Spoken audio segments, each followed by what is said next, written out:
shoving 10 pounds of culture into a 5-pound bag, we proudly present Jorge Castillo, keyboard artiste. Apparently there are no paintbrushes or pencils in El Salvador, but Jorge's artistic muse could not be silenced. Using an ancient artifact known as a typewriter, Jorge has cranked out reams of incredibly detailed art.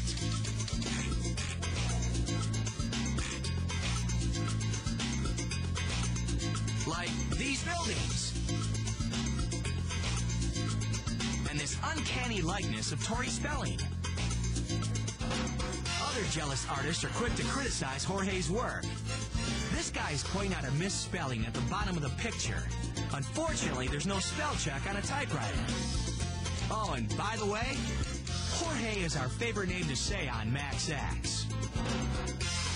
Jorge. Jorge. Jorge.